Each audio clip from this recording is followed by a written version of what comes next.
ব্যক্তিগত কারণ দেখিয়ে ময়মনসিংহ মেডিকেল কলেজের অধ্যক্ষ উপাধ্যক্ষ সহ একে একে পদত্যাগ করেছেন 7 জন।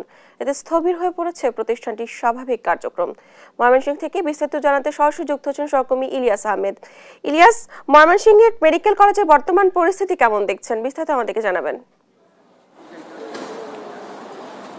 শেখ হাসিনা সরকারের পতনের পর আমরা দেখেছি ঐতিহ্যবাহী ময়মনসিংহ মেডিকেল কলেজে অধ্যক্ষ আবু তাহের সহ উপাধ্যক্ষ এবং মোট 7 জন যারা প্রশাসনিক দায়িত্ব সহ গুরুত্বপূর্ণ দায়িত্বে ছিলেন তারা কিন্তু একে একে পদত্যাগ করার কারণে কিন্তু একটি স্থবিরতা দেখা দিয়েছে। অর্থাৎ গত 22 আগস্ট থেকে 5 সেপ্টেম্বরের মধ্যে একে একে এই 7 জন কিন্তু পদত্যাগ করেন, যার কারণে শিক্ষা কার্যক্রম সহ কিন্তু অফিসিয়াল কার্যক্রমে কিছুটা স্থবিরতা দেখা দিয়েছে। আমরা আজকে সকালে এই প্রতিষ্ঠানটিতে এসে কিন্তু বেশ কয়েকজন শিক্ষার্থীর সঙ্গে কথা বলেছিলাম। তারা বলছেন যে গুরুত্বপূর্ণ থাকা ব্যক্তিরা পদত্যাগ করায় তাদের ক্লাস এবং পরীক্ষার কিছুটা জটিলতা দেখা দিয়েছে এবং তারা বলছেন যে দ্রুত আসলে এই শূন্য পদগুলো যেন ফিল আপ করা হয় এবং দ্রুত এই পদগুলোতে যেন গুরুত্বপূর্ণ এবং স্বচ্ছ ব্যক্তিদের নিয়োগ দেওয়া হয়, সেই বিষয়টি কিন্তু তারা বলছিলেন। এবং তারা বলছেন যে তারা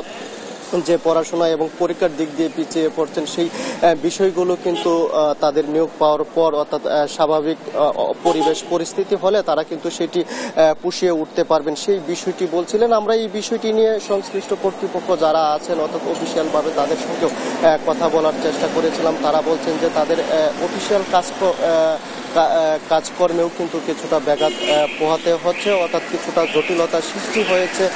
অধ্যক্ষ উপাধ্যক্ষ সহ গুরুত্বপূর্ণ 7 জন ব্যক্তি তারা ব্যক্তিগত কারণ দেখিয়ে পদত্যাগ করায় তারা কিন্তু সেই সমস্যার মধ্যে কিছুটা আছেন এবং তারা চাচ্ছেন যে অচিরেই যেন তাদের এই সমস্যা কাটিয়ে উঠতে পারেন, সেই বিষয়টি কিন্তু তারা অধিদপ্তরের দিকে তাকিয়ে আছেন এবং গুরুত্বপূর্ণ পদগুলো পূরণে কিন্তু সংশ্লিষ্ট মন্ত্রণালয় দ্রুত পদক্ষেপ নেবেন এবং সংশ্লিষ্ট বিভাগে তাদের যোগ্য ব্যক্তিদেরকে দায়িত্ব দেওয়া হবে এবং এই যে অচল অবস্থা সেটি অচিরেই কাটিয়ে ওঠা সম্ভব হবে স্বচ্ছ এবং যোগ্য ব্যক্তিকে দায়িত্ব দেওয়ার মাধ্যমে, এবং সেই বিষয়টি কিন্তু বলছিলেন। এবং শিক্ষার্থীরাও চাচ্ছেন যেন দ্রুত তার স্বাভাবিক কার্যক্রম ময়মনসিংহ মেডিকেল কলেজে এবং পড়াশোনার কার্যক্রম যেন স্বাভাবিক হয়, সেই বিষয়টি কিন্তু তারাও প্রত্যাশা রাখছেন। এই ছিল আমার কাছে ময়মনসিংহ মেডিকেল কলেজ থেকে সর্বশেষ।